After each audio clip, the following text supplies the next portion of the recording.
the Hedgehog, a story about coming close. It was so hard. She didn't think that she'd be able to wait a minute longer, but she knew that she'd have to. She was about to go on the adventure of a lifetime.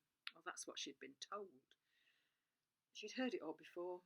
Things never seemed to work out quite as well as she'd been told that they would. In fact, every time someone said to her that things were going to be so exciting or great, she immediately began to feel herself curl up inside. She could actually feel it happening as she thought about it. Her tummy began to feel tight, then slowly the feeling began to creep through her body. Oh, and she just wanted to find a corner to curl up in and hide. Just then, she heard a foster mum calling her. The car had come, and she was going to stay for the weekend with the family for respite.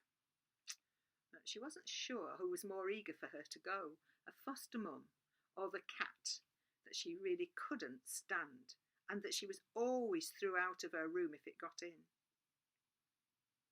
She'd been before and enjoyed it, but she couldn't get too excited or admit how good it was. She'd kept that to herself, like she did everything else, because she couldn't bear the thought of people knowing how she felt. She couldn't let them get near her. She had to be strong to protect herself. She sometimes felt so vulnerable, some would say that she was soft, but that was too scary. So she kept everyone at arm's length. She couldn't let them near.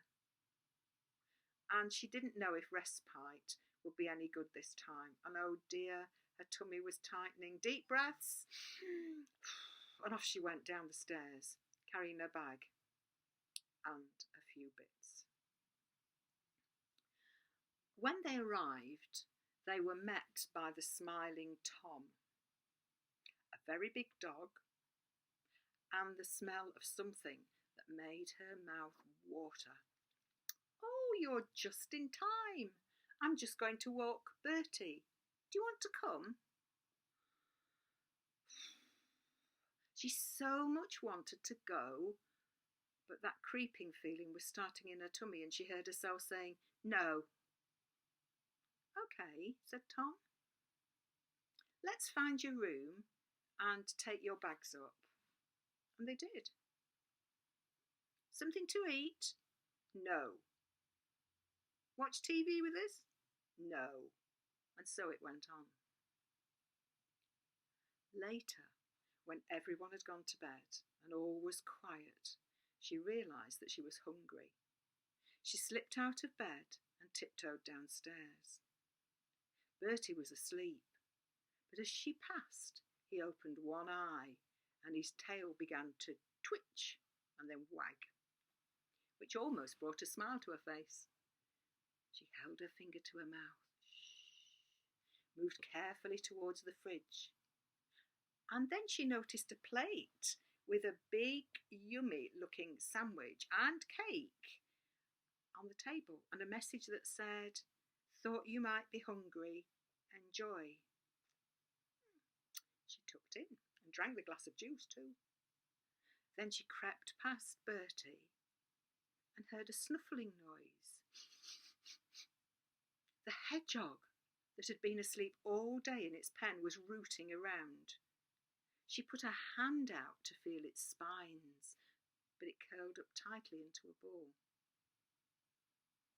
She watched and waited, and very slowly she noticed its face begin to emerge, and she saw its snuffly snout twitching, and slowly it began to uncurl and begin snuffling around again.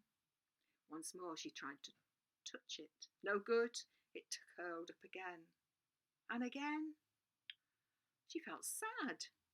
She would have loved to have touched it and wondered if it was soft underneath, as there couldn't be any spines there.